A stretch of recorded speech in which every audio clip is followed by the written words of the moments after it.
Everyone,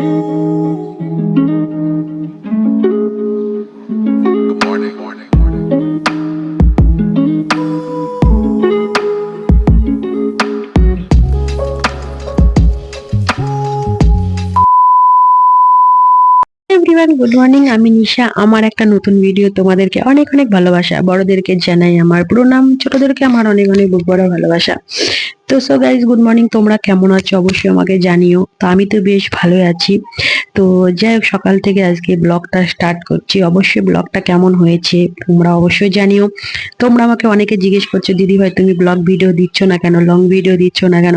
সত্যি কথা বলতে একটা কথা বলছি, সত্যি এই নতুন কোয়ার্টারে আসার পরে একদম টাইম পাচ্ছি না। আজকে আমরা এখানে এসেছি মোটামুটি 15 দিন হচ্ছে। তোমরা তো জানোই 15 দিনের মধ্যে আমার 2টো লং ভিডিও দেওয়া হয়ে গেছে। তোমরা অলরেডি অনেক আমাকে ভালোবাসা দিয়েছো, আর আমার ভিডিওতে তোমরা যথেষ্ট ভালোবাসা দাও। 100 জনের মধ্যে কিন্তু আমাকে 90 জন ভালো কমেন্ট করো, অনেক ভালোবাসা দাও, কিন্তু 10 জন হয়তো পছন্দ করে না আমাকে, আমার ভিডিও হয়তো ভালো লাগে না, সেজন্য হয়তো আমাকে তারা ভালোবাসা দিতে চায় না। তো যাই হোক, দেখেছো আমি কত আলুর পাঁপড় ভেজে নিয়েছি, কেননা আমি পাঁপড়গুলো ঘরে বানিয়েছি, সেটাও তোমাদের সাথে শেয়ার করেছি। আমি যখন কোয়ার্টারে আসি তার আগে আমি বানিয়ে নিয়ে এসেছিলাম পাঁপড়গুলো কিন্তু অনেক খেতে টেস্টি হয়েছে। তোমাদের দাদাভাই বলছেন, নিশা খুব সুন্দর করে বানিয়েছো, তুমি যে এত তাড়াতাড়ি পাঁপড়গুলো এত তাড়াতাড়ি বানিয়ে ফেলেছো আমার চোখের সামনে, আমি কিন্তু বিশ্বাস করতে পারছি না খেয়ে। তো অনেক টেস্টি হয়েছে। আর এখানে দেখো, আমি কিন্তু লৌকির কোপ্তা বানাবো। তোমরা তো জানোই লৌকির কোপ্তা বানানোর জন্য লৌকিটাকে কিন্তু একটা বাজার থেকে লৌকি কেনা হয়েছিল, আর এখান থেকে আমাদের বাজার 5 কিলোমিটার দূরে, জানো তো বন্ধুরা। সেই জন্য এখানে অনেক গাড়ি আছে, ফৌজি ভাইরা বিক্রি করতে আসে, সেই জন্য এখানেই কেনা হয়। তো লাউটা কিনে নিয়ে এসেছিলাম। আজকে মোটামুটি 3 দিন 4 দিন হচ্ছে, লাউটা একটু শুকিয়ে শুকিয়ে যাওয়ার ভাব ছিল। তো সেই জন্য তোমাদের দাদাভাই বলছেন, নিশা অনেকদিন লৌকির কোপ্তা বানিয়ে তুমি আমাকে খাওয়াওনি। যখন আমরা শিলিগুড়িতে ছিলাম তখন তুমি আমাকে খাইয়েছিলে। আজ 6 থেকে 7 মাস তুমি বাড়িতে রয়েছো, কিন্তু আমাকে লৌকির কোপ্তা খাওয়াওনি। সেই জন্য আবার তোমাদের দাদাভাই বায়নাতে লৌকির কোপ্তা বানানোর জন্য শুরু করে দিয়েছি। লৌকিগুলো ভালো করে কদ্দু কষে কষে নিয়েছি, সিলকা ছাড়িয়ে। আর এই দেখো, মামাম কিন্তু ম্যাগি, মামাম ঘড়ির কাঁটার এখন বাজে হচ্ছে 11টা, মামাম কিন্তু ম্যাগি খেতে বসে পড়েছে। আর মামাম কিন্তু একদম গিলাসে জল খেতে চায় না, আমার সোনা মা। ওকে বোতল দিতেই হবে যে করে হোক। তো যাই হোক, ও বোতলে জলটা বেশি ইউজ করে। আর বোতল তো প্লাস্টিকের বোতল ইউজ করা বাচ্চাদের পক্ষে খুব একটা ভালো না। তা সেই জন্য মামামকে বলছি, মামাম কিন্তু শুনছে না। আর মামামের কিন্তু স্নান টান সব কমপ্লিট হয়ে গেছে, আর আমার মা চলে যাবে, সেই জন্য আমাকে ওই ব্রেক গুলো মানে ঠিক করে মেরে দিচ্ছে, কেননা আমার জামা কাপড় রাখতে, এটা তো আর বাড়ি নাই, তাই না? এটা হচ্ছে সরকারি কোয়ার্টার, দিন কাটাতে হবে। এবার সবকিছু এলোমেলো করে ফেলে রাখলেও হবে না, সেই কারণে মা কি করেছে, পেরেক টুকে দিচ্ছে, কেননা মামামের যে 2টো জামা কাপড় রাখা হয়। আর এই দিকে দেখো, আমার কিন্তু অনেক কপাল ভালো, সত্যি কথা বলতে। আমার ভগবান কিন্তু প্রত্যেকদিন ফুল পাই। তো আমার কোয়ার্টারের সামনে একটা জবা গাছ আছে। তো সত্যি কথা বলতে অনেক ফুল হয় গাছটাতে, আর আমার খুব ভালো লাগে। ফুল ছাড়া আমার পুজো করতে সত্যি আমার মন একদম চায় না। তো যাই হোক, ফুলগুলো আমি প্রত্যেকদিন 2টো 3টে যেরকম আমি আনি, যেরকম পারতে পারি সেই রকম ভাবে নিয়ে এসে আমি ভগবানের পায়ের কাছে দিই, কেননা ভগবানের চরণে দিলে আমার মনও ঠান্ডা বলে, মনও শান্তি পায়, মন ভালো বলে। আর এইদিকে দেখো, আমার ঘরের মানে এই ঘরটায় আমি আর তোমাদের দাদা ভাই মানে এখানে শুয়ে থাকি, এটা আমাদের বেডরুম। আর যেটা আমার মাম্মা ম্যাগি খাচ্ছে, ওটা বাবা মা আসলে বাবা মা শুয়ে থাকবে, আর মেয়েও থাকে। আর সকল সময় ওখানে মেয়েকে পড়ানো হয়, খাওয়ানো হয়, ওইটাই সুবিধা হয়, যেহেতু ওটাতে ভালো রোদ লাগে। আর এটা একটু ভিতরে গরম মানে অন্ধকার টাইপের, সেই জন্য মামাম কিন্তু বেশি ইউজ করতে চায় না এই ঘরটাকে। আর এই দুটো হচ্ছে বাথরুম আমার। সত্যি কথা বলতে, তোমরা আমাকে অনেকে প্রশ্ন করেছো, অনেক কমেন্ট করেছো, দিদি ভাই তোমার কোয়ার্টার একটু ব্লগ ভিডিও দাও, মানে তোমার কোয়ার্টারটা কেমন সেটা ভিডিও দাও দেখবো।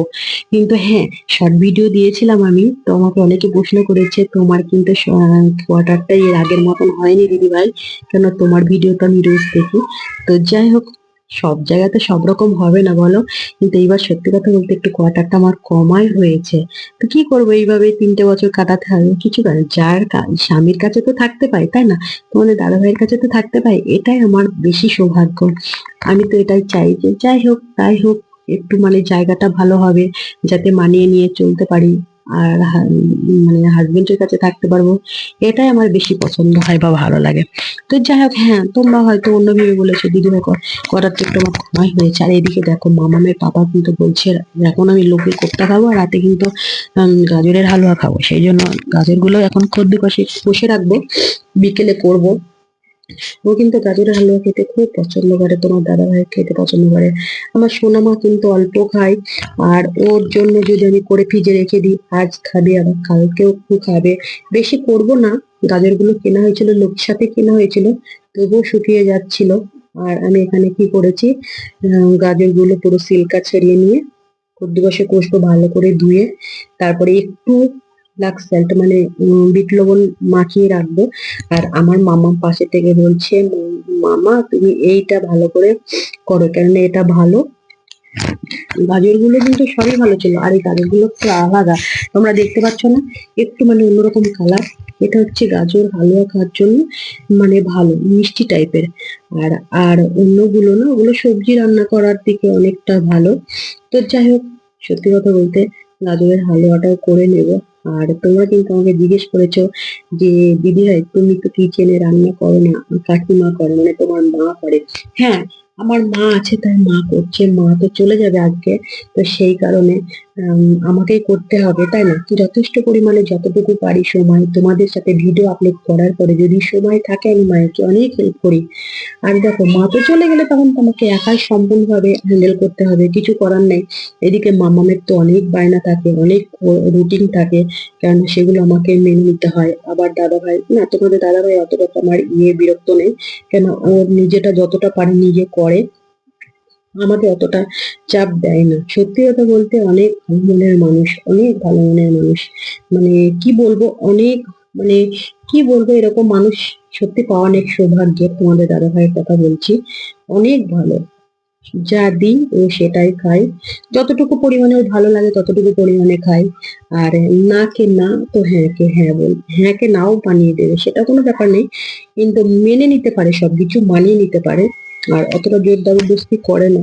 হয়তো আমার একদিন শরীর খারাপ করছে, আমি পারছি না, ব্যাস করে নাই, মানে সেগুলো বলতে হয় না মুখে। দেখি আমি আমার দাদাদেরও তো দেখি বা বৌদিদের দেখি, ওরা তো মুখে বলতে হয়, কিন্তু আমার হাজবেন্ডকে সত্যি কথা বলতে মুখে কোনো কিছু বলতে হবে না, ও দেখেই বুঝে যায় যে না কিরকম কি চলছে না চলছে ওর নিশার শরীরটা। তো যাই হোক, এখানে গাজরের হালুয়া করার জন্য তো প্রস্তুতি চলছে, করে ফেলছি। আমি ভাবছি যে না আর বিকেলে করে কি করব, তো একটু পরেই মানে একটু বাদেই করলাম। তো যাই হোক, তোমাদের দাদা ভাই আবার বেশি মিষ্টি দিলেও খায় না গাজরের হালুয়াতে, তা বলবে মোটামুটি মিশা। আর মিষ্টিটা কিন্তু বরাবরই পছন্দ করে না, আবার যে খুব ঝাল পছন্দ করে সেটাও না, ও হচ্ছে মোটামুটি মানে না ঝাল না মিষ্টি, মানে না ঝাল খাই না মিষ্টি খাই, মোটামুটি করলেই হবে। মোটামুটির উপর দিয়ে যদি বানায় ও হ্যাঁ খেয়ে নেয়। আর অতিরিক্ত মানে কোনোদিনই মিষ্টিটা আমারও খুব একটা পছন্দ হয় না। আর আমি কিন্তু মামামকে খুব একটা মিষ্টি খাওয়াই না, মামাম তো রসের মিষ্টি, রসগোল্লা পেলে তো দুটো তিনটে বসিয়ে দেবে, তার জন্য না। কিন্তু কোনো কিছু সবজিতে বলো, ডালে মানে বা ডালে বলো বা কোনো হালুয়া বলো, সিউই বলো, মানে এগুলোতে না আমি একটু মিষ্টি কমই ইউজ করি। আর এদিকে এসে মামাম কিন্তু আমাকে বকছে, মামামকে স্নান করাবো, চুলে তেল দিয়ে দিয়েছি, মামামে স্নান করিয়ে তবে মামামকে খাওয়াবো। মামাম কিন্তু ম্যাগি খেয়েছে আর অনেক বদমাশ করে, ও কিন্তু ক্যামেরার সামনে আসলেও কিন্তু বেশি পরিমাণে বদমাশটা ও করে। তো যাই হোক, এখন তো বাচ্চা, ওকে কি বলবো, যেটা করে সেটাই মেনে নিতে হয়। আর সবকিছু তো ও পছন্দ করবে না, আমি যদি বলি এটা করো ও বলবে না আমি এটা করবো না, আমি ওটা করব। এটাই হচ্ছে আমার একটু প্রবলেম, তাছাড়া আমার কোনো প্রবলেম নেই। তো যাই হোক, আমি এখন গাজরের হালুয়াটা বানিয়ে নেবো। তোমরা যদি এসো তোমাদেরকেও দেবো, তোমরা এসো অবশ্যই। আমি গাজরের হালুয়া বানাচ্ছি, অবশ্যই খেয়ে যেও। তোমাদের দিদিভাই হয়তো ক্ষমা করে মানে বানাবে আর কি, ভালো বানাতে পারে না, মোটামুটি বানাবে, তবুও তোমাদের ভালোবেসে খাওয়াবো। আর তোমরা যদি এসে যদি ভালোবেসে খেয়ে যাও, সেটাও তোমাদের দিদিভাই অনেক খুশি হবে, অনেক খুশি হবে। সত্যি কথা বলতে, হ্যাঁ তোমরা আমাকে অনেকে বলো যে দিদি ভাই শ্বশুর বাড়ির ব্লগ দাও না, তোমার বাবার বাড়ির ব্লগ দাও, তারপরে কি কোয়ার্টারের ব্লগ দাও, মানে এরকম বলো তোমরা অনেকে, মানে হ্যাঁ শ্বশুর বাড়িতে হয়ে ওঠে না, সত্যি কথা বলতে শ্বশুর বাড়িতে সেরকম টাইম পাই না, হয়ে ওঠে না। আর কি বলতো, শ্বশুর বাড়িতে থাকলে তো একটু কাজের চাপ তো হবে, তাই না? কিছুটা তো কাজের চাপ হবেই, সেই জন্য হয়ে ওঠে না। তো যাই হোক, এই মানে এই যে কমেন্ট গুলো নিয়ে একটা ভিডিও বানাবো নেক্সট ফর, তোমরা দেখতে থাকবে আমার ভিডিও। তো হ্যাঁ, আমি যে প্যাকেটের দুধগুলো তোমাদের দেখালাম, এগুলো কিন্তু তোমাদের দাদা ভাইয়ের ইউনিট থেকে পাই, মানে রেশনের সোর্সে পাই। হ্যাঁ, আমরা আন্ডা নিই 15টা, আর বাকি প্রত্যেকদিন 1 লিটার করে দুধ দেয়। হয়তো বুধবারে আর মানে বুধবারে আর রবিবারে দেয় না। আর আন্ডা নিই, যেহেতু আমার মামা আন্ডা খেতে বেশি পছন্দ করে, আবার মামামের পাপাও করে আন্ডা। 15টা আন্ডা আমার হয়ে যায়, কিন্তু তবুও কি করি, মাঝে মধ্যেও আবার আনতে হয় বাজার থেকে, মামামের বায়না। তো হ্যাঁ, ওই দুধগুলো কি করি বলতো, ওই দুধগুলো অনেক ভালো। সবাই বলে না রেশনে পাওয়া দুধগুলো ভালো না, খাই না আমরা, করি না, কিন্তু হ্যাঁ সত্যি কথা, আমরা কিন্তু চা খাই দই পাতায়।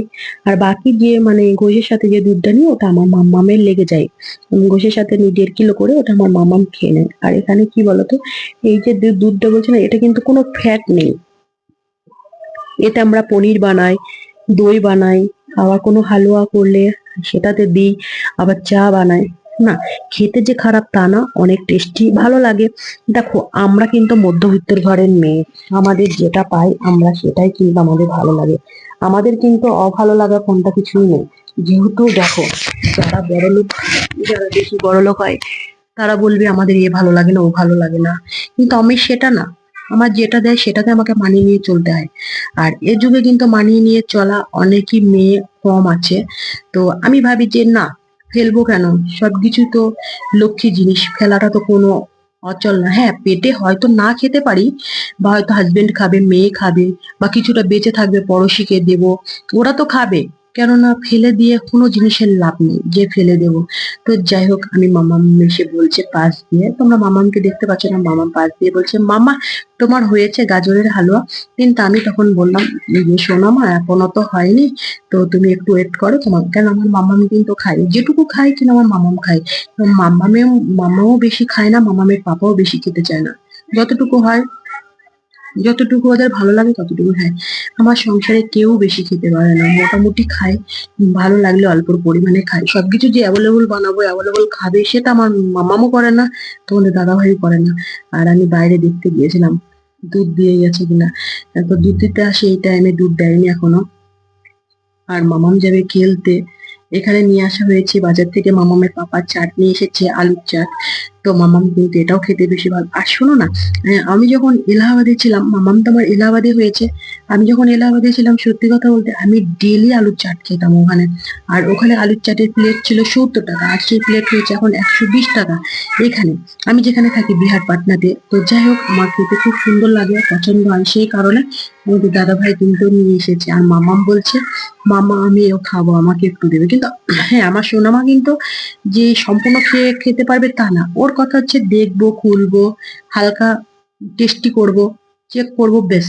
ও নেই যে ওকে বেশি খাবো আমি, এটা দিতে হবে, ওটা দিতে হবে, এটা খাবো, ওটা খাবো দোকানে গিয়ে। আমার মেয়ের কিন্তু কোনোদিনই এই মানসিকতাটা নেই, সত্যি কথা বলতে। মামামের পাপারও তাই, যে বাজারে দেখছে এটা খাবো, ওটা খাবো, করতে। হ্যাঁ, ও মনে হলে আমাকে হয়তো বলবে যে নিশা খাবো, চলো ঠিক আছে, অল্প পরিমাণে কিনে নেবে, খাবে। কিন্তু আমরা সত্যি জিনিস কোনো সময়কার জন্য কোনো কিছুই নষ্ট করি না। দেখো, তোমাদের সাথে বক বক করতে করতে কিন্তু আবার সন্ধ্যা লেগে গেছে, সন্ধ্যার খাবার বানাতে হবে। সেই জন্য এখানে মামামের এক বায়না হয়েছে, আলু পেঁয়াজ দিয়ে বাটি ভাজা খাবো মা, আর ভাত খাবো। সেই জন্য এখানে আবার খাবার বানানোর জন্য তৈরি হচ্ছে। এদিকে খাবারও বানায়, মামামকে একটু ধ্যান দিই, মামামের পাপাও ধ্যান দেয়, একটু পড়াশোনাও তো করাতে হবে, ওর হোমওয়ার্ক গুলো। আর পরীক্ষা কিছুদিনের মধ্যে, সেই জন্য কেটে নিয়ে তারপরে চলে যাব চাট খেতে। এই দেখো, আমার আলুর চাটটা খুব সুন্দর লাগে। এখানে 120 টাকা নেই, এলাহাবাদে 60-70 টাকা নিতে, আজ থেকে কমসে কম 5 বছর হবে। আর মামাম বলছে সুন্দর টেস্টি। তো যাই হোক, আমার ভিডিওটা যদি তোমাদের ভালো লাগে, অবশ্যই লাইক শেয়ার কমেন্ট করে দেবে, সাবস্ক্রাইব করে দেবে। আবার দেখা হবে নেক্সট ভিডিওতে। বাই।